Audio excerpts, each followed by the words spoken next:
Good morning, everyone.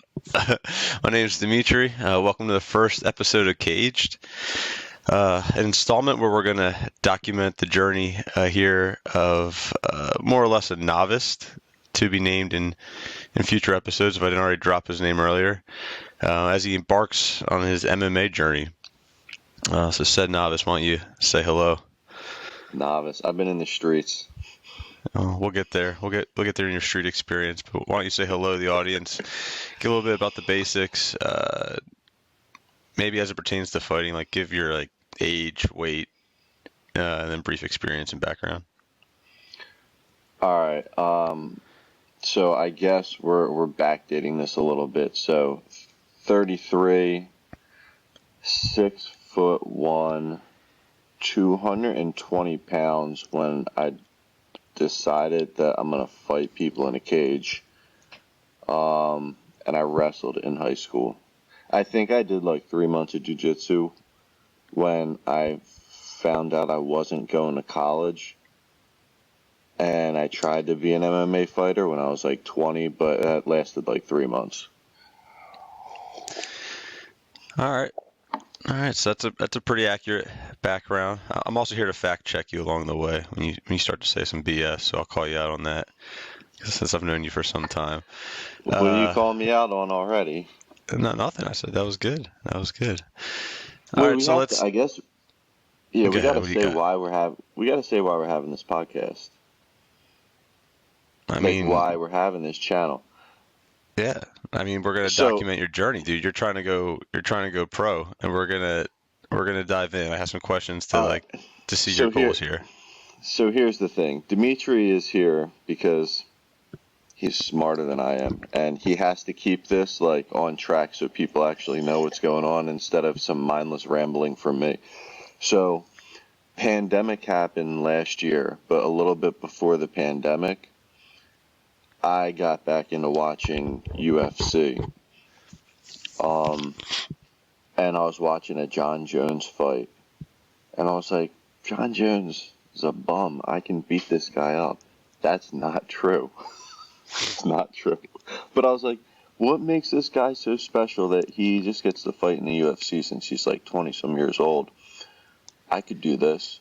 And then I saw Israel Ayesada, and I was like, are you kidding me? This skinny little guy at 185 pounds. I weighed 180 or 190 in high school.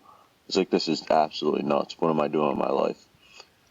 And so I was thinking that in January and February, and then March the pandemic hit, and then May my 33rd birthday happened, and literally May 1st I flipped the switch and I said, I'm gonna fight MMA. That's it. I'm doing this. So we're documenting. The purpose of this podcast is to see, can you go from supply chain consultant, office worker, to a professional MMA fighter? What's going to happen? Can an average guy do this? What's going to happen? And how quickly can you be a professional fighter? So, So the first question is why did you want to start? And I'm going to summarize your answer is that you saw Israel and John Jones and said that I can do exactly what they're doing. You think you're those two people. I really was calling out Israel. John Jones, I actually knew was a badass. It was Israel Ayesada. When I saw Izzy fighting, I was like, yo, smoke this guy. All right. And So what's that motivation? Why do you care to go get your face pounded for all those months of training? Is it just to beat them, or what's your what do you plan to get out of all of it? Why are you doing it really? I mean, I'm a competitor. I played college soccer. I wrestled in high school. I wish I wrestled longer. I wish I wrestled in college. I took a stab at MMA fighting back in 2006, 2007, somewhere around there. But first I think check, the tournament. No legit stab. No, not a legit stab. I took jiu-jitsu classes and karate or something for 2 or 3 months. 2 or 3 months of classes. I boxed in the driveway a little bit. There you go. Um, Now we're talking. and I was supposed to fight at War of the Shore in Wildwood, New Jersey, and they canceled it. They canceled the MMA fights, and they never brought it back. And so that was like my out. I was like, I guess I'm not going to do this. So, all right, you decide you're going to do this. Like, let's talk a little bit about like your natural build, things that you possess, like things that you say, okay, like I just want to say like they translate. Like you're not a normal guy, but you are a guy with like more or less no fight experience. Now you're going to fight, but like, what do you possess that you think like, okay, like if I were to dedicate myself, this is why I could be successful. Like I just want to give some background as to like some of your capabilities and abilities. All right, so I never thought about this until last year. So from January to like May, I'm watching all these UFC fights and I'm looking at people's height and their weight and their reach and their style and all this stuff. I am 6'1", but my wingspan, like my reach, is for like someone that's like 6'4". Like I have like an 89 or 87-inch reach or something. No. Man, we might have That's to like edit that. three. That just sounds really stupid. That's not true. Nah, Fact man, check. if we can't edit my intro, we're not editing your 89-inch reach, which is 5 inches, I believe, longer than John Jones. But yeah, No, you're gonna be all right. you're gonna be a problem in the cage, So, Tim. so I have a 78 or 79-inch reach. I measured it at 81, but my measurements I think were off. I have like a 78-inch reach, and I'm 6'1", so I have like the reach of somebody who's like 6'4". So, first I thought, all right, I got these monkey arms. I'm 6'1", and I am as strong as a bear. Like I know I'm strong. I'm not stupid. And Yeah, I fact wrestled check in high there. school. Very, very strong. I wrestled in high school, and I wrestled for my coach. My coach was on the Olympic, and I guess we'll talk about him in a couple episodes. But my coach was on the 1980s U.S. Olympic team. He now coaches D1 wrestling, and I know that I have like the most solid. I have the most solid wrestling coaching of anybody who left high school, and that's all that they know about wrestling. That I think is true. Okay. All right, I can buy that. I can buy that. So before we get into like the actual fighting details or like how your approach and all that stuff, like how did you spend the last 10 years? Like what were the last 10 years of, adult life for you? From like 15 to 25, I worked on the farm, but from like 19, 20 to like 25, I worked for an ad agency. Then I got into like corporate transportation, so I worked for a Fortune 200 transportation broker. Now I work for a Fortune 50 engineering, logistics, supply chain company. I'm like a work from home supply chain consultant right now. Got it. So like 33. what I wanted So. to highlight there, it's not like you were just like the normal corporate America path, right? Like pretty much like a standard. You had a 9 to 5. That's what you did. I don't think you were excessively training in any capacity, right? Like you would probably do some things to stay healthy, but it wasn't like you were one of those gym rats over the top, like anything like that. Like I think you were doing enough to stay healthy, but you weren't excessive or anything like that, right? No, I mean twice. Like I got in like retard shape. Like Yeah, that's when we went to Vegas and you wanted to look good. like 2 times in my life there, like I got in like stupid shit. But wait, so yes, you are right. But if you remember retro fitness, bro, I got a picture. To prove it. I've been waiting to post this on I social tell media, people but I the haven't yet. story all the time. Yeah, tell us about the story. So it was your gym. I decided I wanted to get back in shape, so I started working out with you and some of our friends who all like were trying to look like. Hold on. I think we drug you into the gym that day. I don't think you you were in the zone. This wasn't one of the 2 times you were trying to get back in shape. We drug you to the gym that day. Proceed with your story. That might be true. Honestly, I don't remember that. I can't fact check you on that. Yeah, but your gym was like having a fitness competition to give out free gym membership for a year, and it was hosted by Chris Weidman. What Yep. was he at the time? I think he was the 185 champ. He just came off the fight. Yeah. Like, Yeah, I think maybe 2 weeks before that. It was super, super recent. and what I look at Pinto and I was like, I beat this guy up. I think you looked him in his eyes. The way I tell this story is everyone was waiting to shake this guy's hand, and we all get a chance to like. And when I say everyone, like it wasn't even announced. Like we just showed up on a Saturday morning to our gym.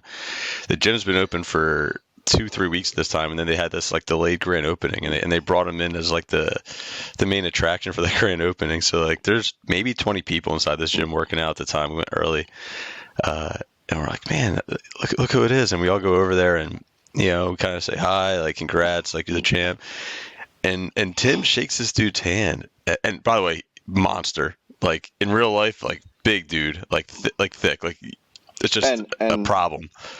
And I shouldn't call it Chris Weidman, and I listen to like another UFC podcast. Chris Weidman, and he's on it all the time, is the nicest freaking guy, and he just came off of a pretty bad fight too. So I just gotta say, that guy is freaking awesome, and he is a monster. Well, I'll tell you, he's a nice guy. He didn't knock you out. He didn't knock you out when you first met him, because I think you shook his hand and you looked him in the eyes and said, "I just want you to know you beat my favorite fighter." And yes, I'm not happy about it. And I think you like didn't break eye contact, and it got awkward. And like that's how you met him. I kind of wanted to fight him right there. And that's what you turned around and told us. And you were no less than 3 feet away from the guy. And we're like, what are you doing, dude? This is a professional killer. Everybody walked into that gym like giving him props, and I was like, shook his hand, held. You were whole. I forgot about that. Shook his hand, held, and said, "Just want to let you know you beat my favorite fighter, and I'm not happy about it."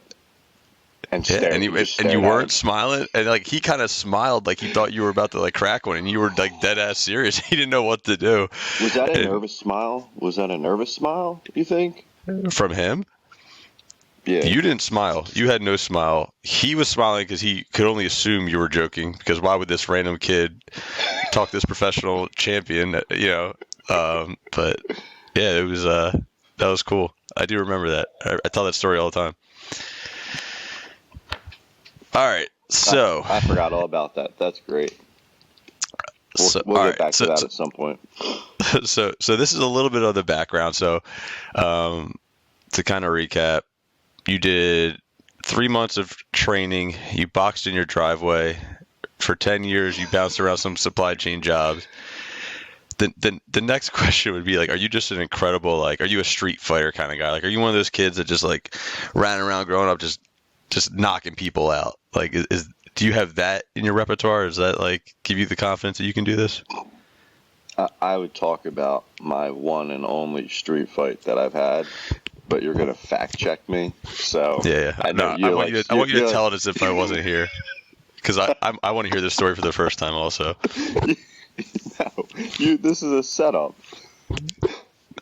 Let me hear about your. Well, no, most people would assume if you're going to enter the world of MMA, you have a background of training and or a history of just knocking people out. Like those are to me, those are the type of people that enter the sport. So you've already identified you have minimal training. I got my leg bit. All right. Well, tell us about your street fighting history. Like, were you going around? Did you get many fights growing up? Let's start there, and then we'll get back to when you got your foot bit, I guess. Remember when Rob was trying to beat me up, like on the bus? He called me out and he said, "I'm gonna beat." Like we used to play hockey down the street on Back Creek, and he was like, "I'm coming this weekend. I'm gonna beat you up." And I brought a monkey wrench in my backpack. I thought I could beat him up, but I wasn't taking any chances. I brought like a monkey wrench, like a pipe wrench in my backpack. I don't even think I could have swung it. Like, I was like 10 years old. I really think like... All right. No street. Me and Troy got in a fight once. But Troy was so little back then. God, this is like barely described. You shouldn't call it that a fight. But anyway, so what I wanted to highlight there is like my man also never got in a street fight. So I guess outside the times he boxed in his driveway. I mean, I love that. I'm gonna go back to that all the time. But yeah, so not a lot of experience, even like recreationally fighting. Although not for lack of trying. I mean, Lord knows you should have been in a couple. All right, so now that we've covered that, like, kind of give me like best case, worst case scenarios in your head. Like at the point where you're like you mentioned earlier in your like kind of in the intro, like when you were in the COVID hit, you made this decision and you like pulled the trigger. You said go. Like, was there any consideration for like, well, best case scenario, this is what will happen. Worst case scenario, like this is what will happen. Did that So even I did. calculation even happen? We can say where I'm at, right? In episode 3, I think we're gonna recap like what's happened and everything, and like Let's and not like go where we're at. Let's just go like point in time when you're making this decision. Like, what did you think all the right. extreme outcomes could be? So I already researched every pro fighter in Florida in my weight class, and I was like, I'll beat the pants off of all these guys. I said that about Israel Asada also. So, I mean, there's like some point of reference there. I don't know what that's worth.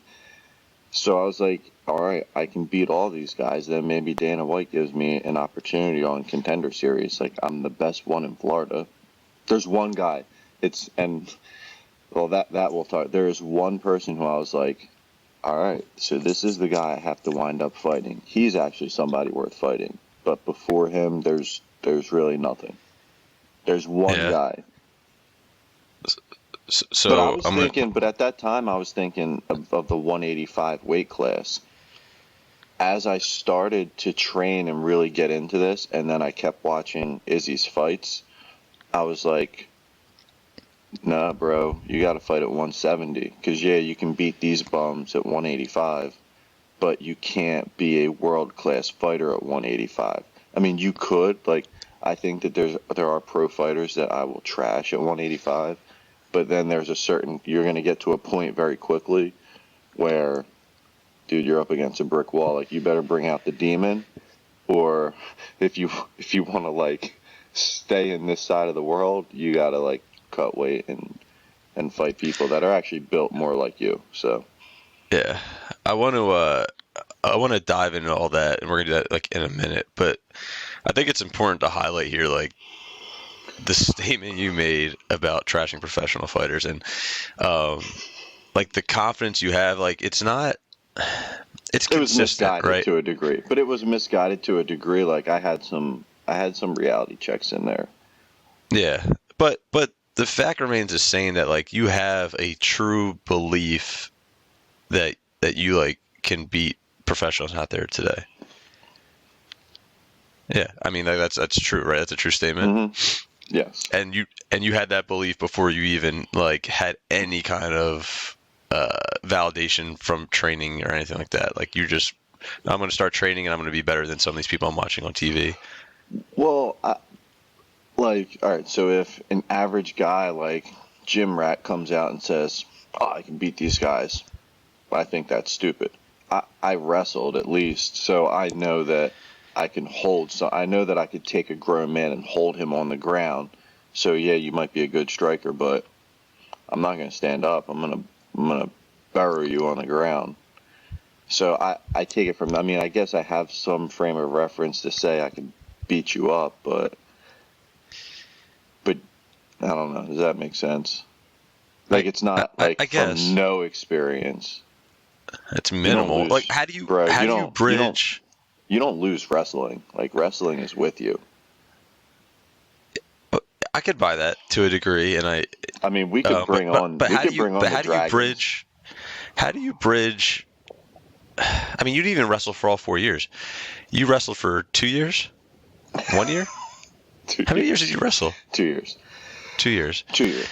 How do you bridge 2 years of wrestling experience versus a professional you're watching on TV who's probably been in the game 15 plus to some degree, right? Like they've It had some kind of wasn't, like, dude. It's Jersey wrestling. I don't care about your Jersey wrestling, dude. It's How do you Jersey bridge 2 wrestling, years of high bro. school wrestling versus a We went to the professional state program? tournament. It's Jersey wrestling. Dude, you didn't go to the state tournament. You didn't win anything. Did you win a state title? Well, no, I won my match in the One semifinals match. for the states.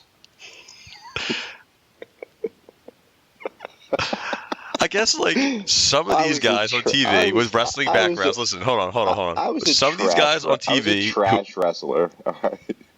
some of these guys on TV who have wrestling backgrounds like you, it comes up on the screen. State champion, NCAA champion. Like that's the background of the people in the cage that when I watch professional wrestlers converted. I called out an NCAA wrestler to fight at a promotion down here in Florida, and he dropped weight classes. What does that mean? I'm just trying to Just highlight the saying. fact that you had 2 years of experience and Bring most your of the converted. bring your NCAA wrestling here. I called one of them out. I called this boy out, and he All dropped weight classes. Just saying. Anyway, what I want to know is how do you look at what you've done 2 years, probably 10 plus years ago, versus a current fighter who's under a strict No. program, have been in the game, lifetime of experience. How are you making that up in your head? I think part of it, and this might be what makes some of these fighters great, and maybe this could be what gets me where I want to go, is, you have to know yourself. And then there's some, what's the best word to describe this? Self-awareness. So you have to know yourself, but then you also like have to be self-aware. Like some people like know themselves, but they don't really know themselves. Like they think they know who they are until they come up against it, and then they find out I'm not who I thought I was because they didn't have self-awareness. I think I have fairly decent self-awareness, and I know myself, but I also know that I can't just come off the street and do this.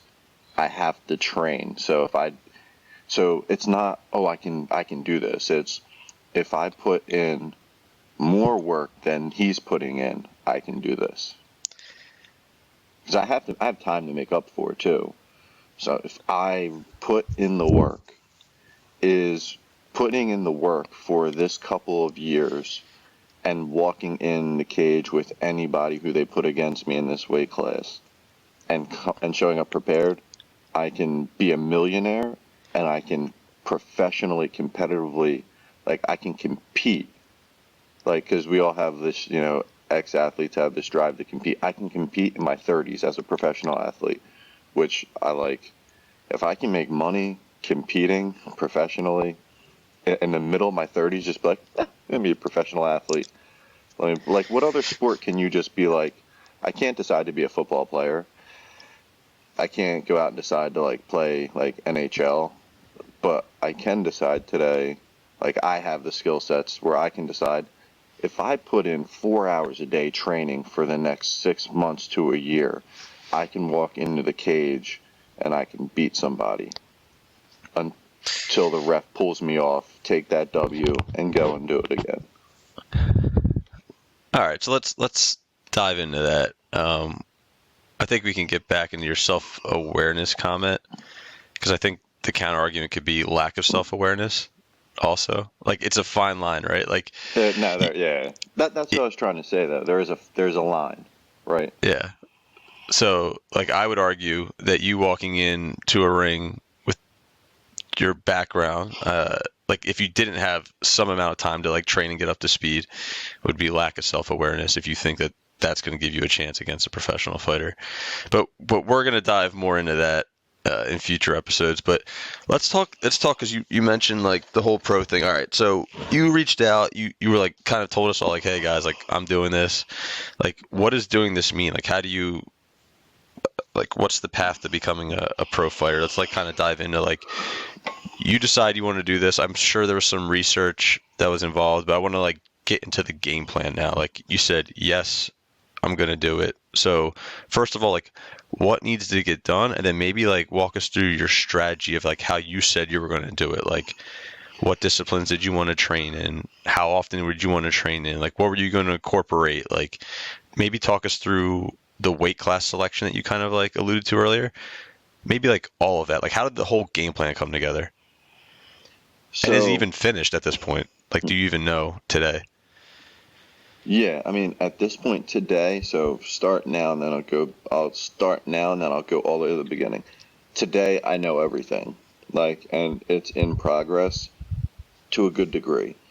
Um, in the beginning, I thought, all right, I'm 220 pounds, so I got to lose the weight. Then I have to take a fight. So got to 200 pounds and realized I was in eyeshot of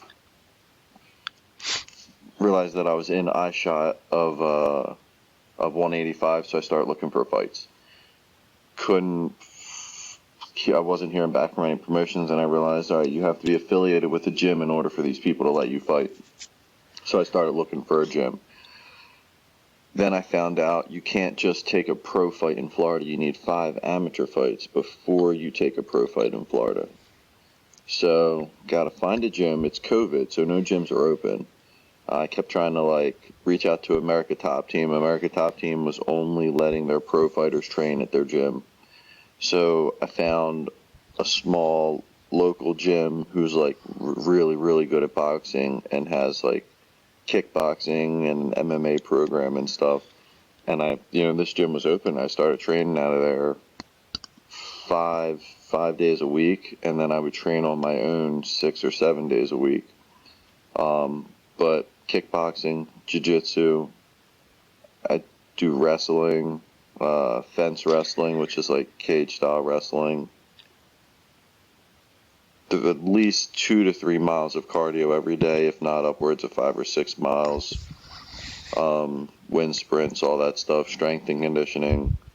Like I have a schedule from Monday to Saturday, and then I say I'll take Sunday off, but I wind up training on Sunday anyway.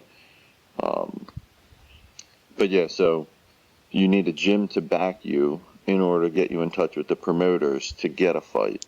Then you need to do 5 amateur fights. Then you can take a pro fight. So I guess you find all this out. You find the first gym. I'm absolutely pissed off. I'm like, it's June last year. I spent all of May losing 25 pounds. I'm ready to fight. Like I ran in Like you May wanted to go last- pro. Like you went from 220 to 200, and then you thought the week I was after like- was going to be your first pro fight. I was like, Gorilla King, man. I'm a 220-pound guy. I'll crush you. The pictures did go viral on the internet. When I say viral, like all of our mutual friends in South Jersey are just like, Tim's jacked. What's going on with Tim? He's looking huge. He's cut up.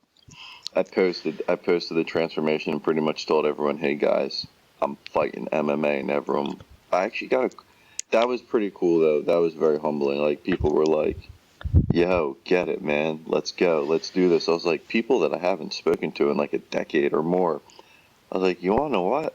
I got to do this. Like, all right, this is like, I'm glad I posted that because this is kind of keeping me like someone to be accountable to, like something to be accountable to. Like, I don't know. I can't wait to dive into first fight, pre-first fight day. Like I can't wait to get there. So people know. So we're gonna tell people now, like that I have fought. Yeah. All right. So, but we're not gonna talk about that fight today, right? No, we're not going to get there. We're not going to get there yet. This is gotta all wait. Yeah. You gotta wait until episode 3. I think is episode 3. Yeah. Yeah, episode 3. We might advance that to episode 2 actually, because I think we covered episode 1 and episode. Do you want to just keep going with this? Like Sure. we're probably halfway through episode 2 already right now.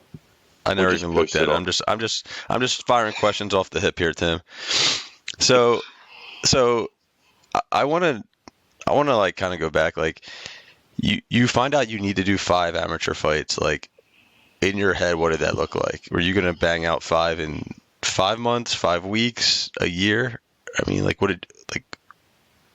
what's your plan there? I mean, because a thing we got to talk about is you're 33, right? Or 34, depending, how 34. we This look was at it. last But year. Now I'm 34.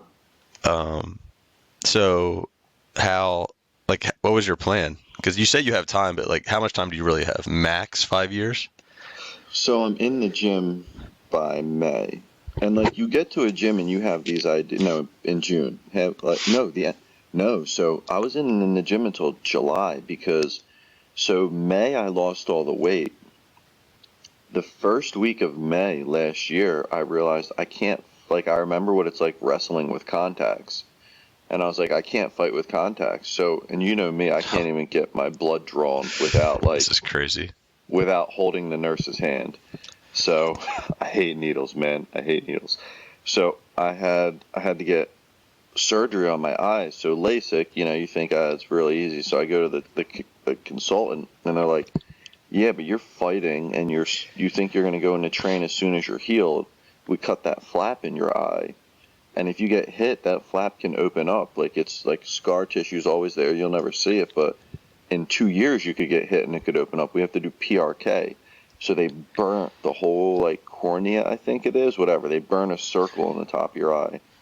They correct it, and then it has to grow back. So your vision actually gets worse over the course of 6 weeks until it's like healed, and then it's better. So I lost the weight. Then I got PRK surgery. I'm healed. Then I walk into the gym. It's like July. And I realize I'm like, man, these guys like I want to be in the advanced class. I want to train with the fighters. They're like, yo, relax, like come for a couple of weeks. I'm like, all right, yeah, I'm giving this gym until October. If they don't get me a fight until October, I'm out. I'll go find another gym. I'll go and whoop up on whoever's there, so I prove to them, hey, I can fight, and then they'll get me a fight. Well, I wanted to Just know like your bad, expectations of that too. Like, just a bad, by the way, just a bad mindset. Like my mindset was not like I was here, like so far ahead of where I where I really was. But in my mind, like I'm ready to get. In all reality, I was not ready to go. No. yeah. Well, what did you expect? Like what did you think you were gonna look across? Like when you got in the cage, like you're like, I want to walk in this gym. I want to train with like the advanced people, and I want to fight tomorrow. Like, what did you think the people you were gonna train with were gonna look like, be like, feel like, and then like, what did you expect that first fight? Like, how did you expect that to go? I went into the gym knowing that I was going to be stronger than like 90% of the people that I trained with. And knowing that if it came to wrestling or jiu-jitsu, I would be dominant there because I'm like, yeah, I'm not a D1 wrestler, but I know I'm a good wrestler and I'm a smart wrestler. I wrestle different, I think, than most people. Even my wrestling coaches today don't necessarily like my style of wrestling, but it's smart for me because it takes my disadvantages into play. But we're not going to talk about some of that. But and I knew with striking, if I'm smart and I use my kicks and I use my monkey arms, that it's going to be hard to touch me. So I just thought, Yeah, sink or swim. Like I got to get in there. yeah. I want to give some context to like a couple times we mentioned like I know I'm going to be stronger. I know I'm going to this and that. So I'll just tell a quick story about Tim. And this isn't Tim's whatever. He's not a guy that like works out a lot. Like he's not. We have a group of friends that do a lot of training. We work out a lot. Like he's not in that group. He'll come periodically when it best suits his interest. But he at one point where this was several years ago, and we were just like deadlifting, and like he came over and was like, what are you guys doing? I go, this is called a deadlift. This is how you do it. You like pick the weight up and you like stand up with it. So first time ever, and we had like two plates on. And he just like boom, like 10. Like he's like, all right, that's pretty easy. Like we put a third on, boom, 10, a fourth, boom, 10, a fifth, 10. And then we think we put on a 25 and you like did it once twice. You're like, I think I could go to 6, like if I wanted to. And like, this is the first time he's ever done it. And you're just like, man, I think you've like reached the 97th percentile of all deadlifters in the world at like this point. Like it was crazy. So like you are naturally strong, like just very, very strong without like having to like work for it. So I can only imagine that's been magnified Actually, at this point. I was gonna fact check you because you said 6 plates. You never attempted 6 plates, but you said you could have done it if you wanted to. So, no, the funny thing was you're technically fact checked, but you're not too far off. My max deadlift that year was 540. And you're at I might like be right on it. What's five no, and a quarter on each side? That's what I remember you doing. yeah, so 5 1/4 is 540, but 6 plates is 6 plates is like 6 plates total is 540, but we're not including the bar. So it's really, yeah. So I think like Yeah. 5 1/4, yeah. But yeah, so you're like pretty spot on there. Yeah, I can remember before I really started drinking a lot. So like that time in my life, I have a pretty good memory. But so you did it, but you even said you put the weight down when you had the 5 1/4 on. You were like, I could probably do 6, but like I don't want to hurt my back. And I'm just like, man, like my back would snap. Like I can't even imagine doing that. So, like just to kind of like bring into context, like this dude is very strong naturally. All right, so you think you're gonna walk in, you're gonna be like way stronger than these people. Did you think you're gonna have like a huge disadvantage with striking? Like, do you consider yourself like naturally like I can throw a punch or I'm quick or how do you think you're I gonna fare knew there?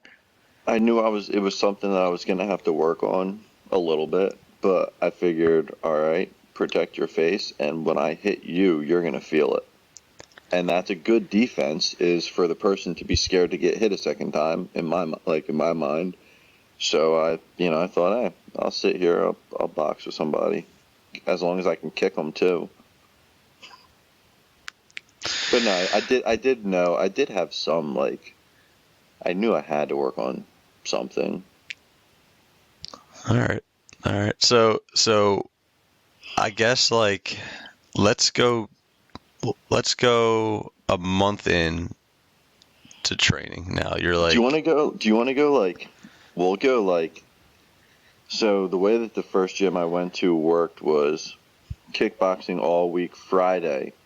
If you want to fight, if you want to be on the advanced team, if you want to like train with them killers, if you yeah, want to like yeah. tell us So this. Friday, Yeah. Friday you show up for sparring, and if you can last 3 rounds, and it's not like you go in there and they like try and kill you for 3 rounds. No, they'll go as far as you go, and then the coach at one point would be like, all right, this might not be enough. Hey, kick it up on him a little bit. Like we need because if you can last 3 rounds at the pace that he wants this sparring round to go, then you can train with them. And the reason is because these guys are training to fight. So you don't want somebody training all week in the advanced sessions that can't keep up and holds people that are ready to compete back. So week one, I'm like, I show up to advanced and I'm ready to go. And dude, I think we did 1 round and I didn't realize, like, he didn't tell me the rules, but like I went 1 round with one of my training partners now that I still train with.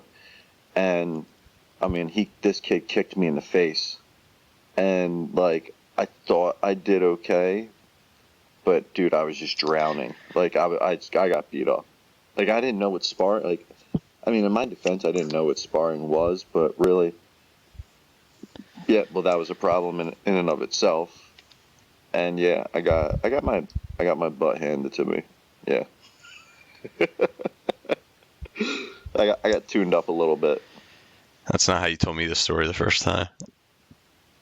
Well, I mean, I thought like I was pissed. Like they didn't. They told me it's like, all right, keep coming to basic, come back next week. I was like, all right. I didn't know what that meant. Like I realized like he wasn't letting me come in the advanced class. So I thought that I did good with that spar.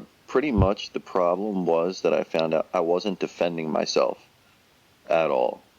Like, I was getting, like, So that's what they were looking for, to see, like, are you, like, shots able to the to head. defend yourself from, But I like, should- seriously getting hurt? Or, like, Yeah, like, I didn't know. I wasn't even thinking defend. I was thinking, like, go in here for a couple minutes and do more damage than's done to me. That, yeah. This kid just kicked me. Like, I think it was a switch kick right to the fit. Like, did you eat it? it didn't feel good. Like, I had a poker face on, but I didn't want it to happen again. I forgot to ask this question, and I still don't know the answer to this question. Have you ever been punched in the face Yes. prior to training? No. I What? didn't think so. No, I had a beer bottle cracked over my head, but not punched.